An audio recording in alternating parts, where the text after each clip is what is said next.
जाजरकोट हुँदै दाङसम्म 5 घण्टाको यात्रा हुनेछ। जुम्ला हुँदै जुम्लाबाट जाजरकोट हुँदै नेपालगञ्जको यात्रा 6-6.5 घण्टाको हुनेछ। जुम्ला हुँदै सुर्खेतसम्म 5.5 घण्टाको यात्रा हुनेछ।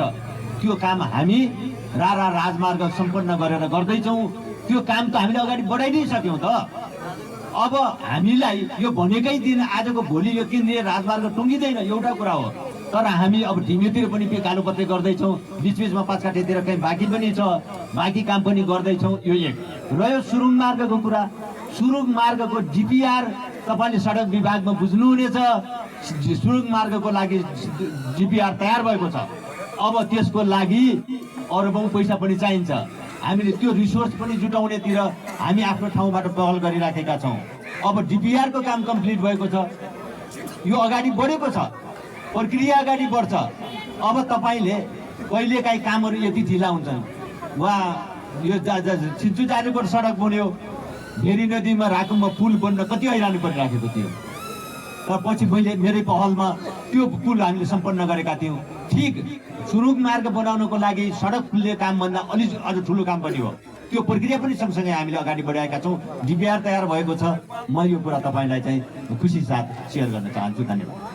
धन्यवाद। पहिले इतिहासलाई नहेरेर वर्तमान र भविष्य बनाउन सकिँदैन।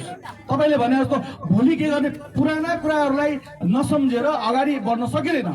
रहेको कुरा के छ भने म के भन्छु भने अहिले त नेपाली कङ्ग्रेसको मान्छे आउनु भएको छैन होइन, उहाँ आउनु भएको छैन, उम्मेदवार आउनु भएको छैन। म यो के अरे मञ्चमा के भन्छु भने जो पार्टीको वयोवृद्ध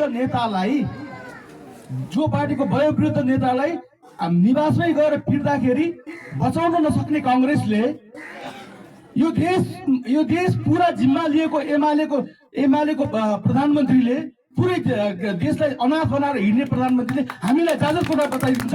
तपाईँ फटाउनुहुन्छ यो कुरा।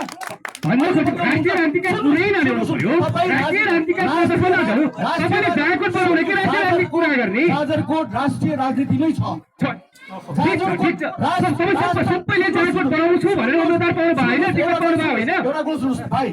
राष्ट्र नबचाउनेले जाजरकोट बचाइदिन्छ भनेर तपाईँ कसरी यो गर्नुहुन्छ? तपाईँहरूको क्वेसन नै के छ भने क्वेसन धेरै हेर्नुहोस्। क्वेसनको मकसद एमालेका र काङ्ग्रेसका उम्मेदवारहरूले कहिले पनि देश बनाउनु जाजरकोट पाउँदैन। 36 वर्ष भइसक्यो दिएको, 36 वर्ष भइसक्यो। एमाले काङ्ग्रेस मात्रै होइन, अर्को पनि ठुलो दल हुनुहुन्छ। 36 वर्ष भइसक्यो, बनेको छैन।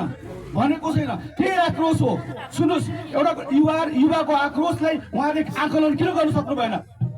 सुन्नुहोस् भाइ, सुन्नुहोस्, युवाको आक्रोश, युवाको पीडालाई उहाँले किन बुझ्नु सक्नु भएन? जब एउटा गीत आयो नि, सुन्नुहोस् 40 कटेपछि रमाउला, त्यो पीडालाई उहाँले कहिले बुझ्नुभयो? 40 कटेपछि रमाउला भनेर एउटा जवान केटा के अरे भारी बोकेर विदेश गएको छ। अनि एउटा स्कुलको फेयरवेल कार्यक्रममा बच्चाहरूले के अरे सर्ट पनि लेखेको छ। सुन्नुहोस् पहिला, ठिक छ होइन? यो कुरा एकदम मार्मिक कुरा छ, जनताले बुझ्न जरुरी छ। एकदमै जरुरी कुरा के छ भने त्यो स्कुलमा पढ्ने बच्चाले खाडीमा भेटौँला भनेर भनेको छ। अरू कुराहरू डेभलपमेन्ट भनेको कन्टिन्युअल डेभलपमेन्ट हो। शक्ति सरले भन्नुभयो, एकदम सही कुरा हो। तर पनि भन्नुहुन्छ 10 वर्षपछि, 10 वर्षको समय छैन। हेर्नुहोस्, हामीसँग 10 वर्षको समय छैन। 10 वर्ष भनेको धेरै ठुलो टाइम हो। 10 वर्षमा एउटा जेनेरेसन सकिन्छ। 10 वर्षको कुरा गरेर पछिका कुरा गरेर हुनेवाला केही पनि छैन। ठिक छ, यो सबै अन्तिममा एउटा कुरा के भन्न चाहन्छु भने काङ्ग्रेस एमाले र सबै उहाँहरूलाई भन्नु एउटा हिन्दीमा एउटा उखान छ क्या, यो एउटा हिन्दीमा उखान कुर्सी हो के, कुर्सी है कफन नहीं, तुमसे हो नहीं सकता तो उतर क्यों नहीं जाते। सकिँदैन भने उर्लिनुहोस्, हामी जान्छौँ, हामी बनाउँछौँ त्यसलाई। सक्नु भएको छैन, देखिसकेका छ। जति कुरा गर्नुहोस्, जतिवटा कुरा घुमाएर भन्नुहोस्, तपाईँहरूले सक्नु भएकै छैन। जाजरकोटलाई सँगसँगै देशलाई समृद्ध बनाउँदै हुनुहुन्छ तपाईँ। देश जाजरकोटलाई पनि बनाउँछु र देशलाई पनि बनाउँछु। एउटा कुरा सुन्नुहोस्, जाजरकोट मात्र नभए देश भनिसकेपछि जाजरकोट पनि पर्छ भन्ने कुरा तपाईँले आफै भए सोच्नुहुन्छ। जाजरकोटलाई तपाईँले आफैले कमजोर सोचेर प्रश्न गरिराख्नु भएको छ। जाजरकोट समृद्ध बन्यो भने देश समृद्ध बन्छ। ठिक छ, तर खेल मैदानको कुरा थियो आएन कि? खेल मैदान आउँछ। खेल मैदान त्यसैमा आउँछ हेर्नु। तपाईँको घोषणापत्रभित्र कम्पलसरी रूपमा परेको छ। धन्यवाद। अर्को सिप केही छ? हाम्रो सांसद जाजरकोटका विषयमा बुलन्द आवाजको संसदभित्र वा बाहिर बोल्ने कुराको म प्रतिबद्धता व्यक्त गर्न चाहन्छु। दोस्रो कुरा, जाजरकोटी जनताहरू अहिले पनि विभिन्न समस्याबाट ग्रसित छन्। पछिल्लो 80 कार्तिक 17 गतेको भूकम्पले आज जाजरकोटको सबैको यो साझा विषय बनेको छ। यसलाई एउटा विषय बनाएर यसलाई निराकरणका, यसलाई पुनर्निर्माणमा हामीले कसरी अगाडि लैजान सक्छौँ। जे गतिमा काम भइरहेको थियो एनजी सरकार पश्चात काम ठप्प भएको छ। यहाँ चाहिँ त्यो बेलाको क्याबिनेटको सदस्य आदरणीय व्यक्तित्व यही हुनुहुन्छ। जे गति चाहिँ भूकम्प पुनर्निर्माणले वा चाहिँ अस्थायी आवासको कुरा होस् या अहिले जे संरचनाहरू बनिरहेका छन् जाजरकोटमा, हामीले देख्छौँ नागरिकका घरहरू बन्न सकेका छैनन्। पुनर्निर्माणमा हामीले त्यता जान सकेका छैनौँ, तर भवनहरू, बाटोहरू, हाम्रा सार्वजनिक संरचनाहरू बनिरहेका छन्। त्यो कुक्रम चाहिँ नागरिकका घरहरू बनाउने कुरामा अड्किरहेको, रोकिरहेको छ। यसलाई हामीले अब निर्वाचन सम्म केही पनि हुँदैन जस्तो लाग्छ। मैले जति कामहरू चाहिँ सुरु भएका छन् त्यसलाई सम्झौता र पुनर्निर्माणमा स्थानीय तहहरू लानु पर्दछ र बाँकी नयाँ संसद आइसकेपछि ती कुराहरूमा हामीले बुलन्द, मैले जाजरकोटबाट प्रतिनिधित्व यदि गर्ने अवसर पाएछु भने, जाजरकोट जनताले विश्वास गर्नुभएछ भने, यहाँका आम मतदाताले विश्वास गर्नुभएछ भने यी कुराहरू, तपाईँहरूका कुराहरू जस्ताका त्यस्तै त्यहाँ बुलन्द गर्ने प्रतिबद्धता पनि व्यक्त गर्न चाहन्छु। तेस्रो कुरा, आज हामीले पूर्वाधारका क्षेत्रमा मात्रै विकास छान्यौँ। हामीले भवनलाई, हामीले बाटोलाई, हामीले आँखाले देखिने कुरालाई मात्रै विकास छान्यौँ।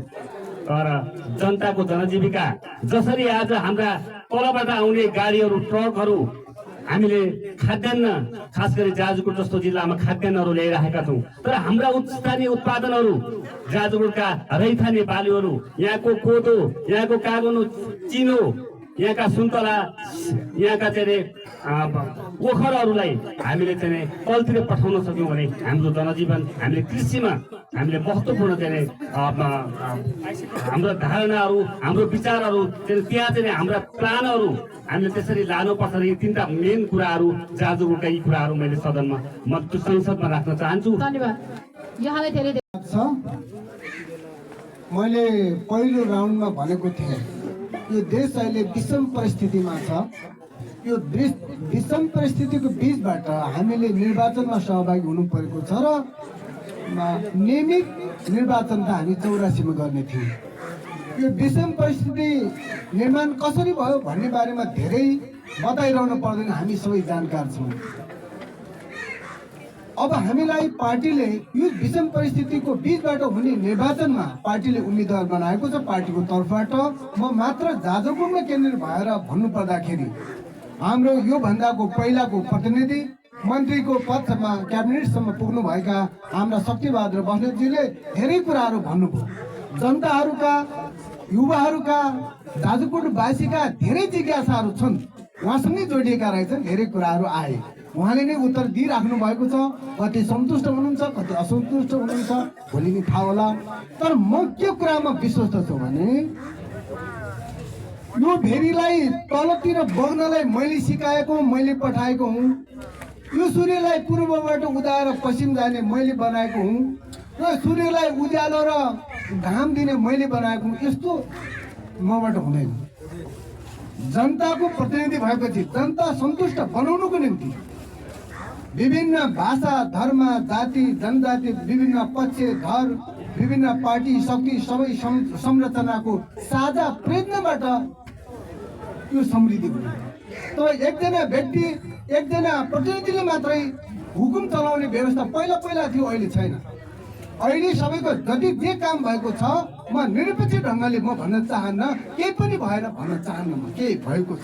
तर त्यो हुने कुरामा एउटा प्रक्रियागत कुरामा त्रुटिहरू छ, केही प्रोसेसमा लेन्दी छ, केही भनौँ नयाँ नवयुवाका आवाजहरू सम्बोधन हुने खालका छैन, रोजगारी सृजना गर्ने खालका छैन। तपाईँले सुन्तला जोन, मह जोन, अनेक प्याकेटहरू भनिराखेका छ, पकेटहरू।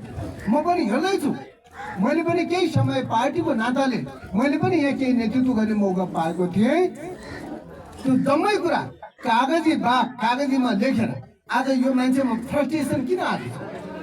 कागजी प्रक्रियाहरू भनौँ चाङको चाङ लगाउनु पर्ने, खास लक्षित वर्गमा कति जाने भन्दा अंश जाने अंश 5-7%, 20%। त्यसैले त्यो कुरा बेठिक छ।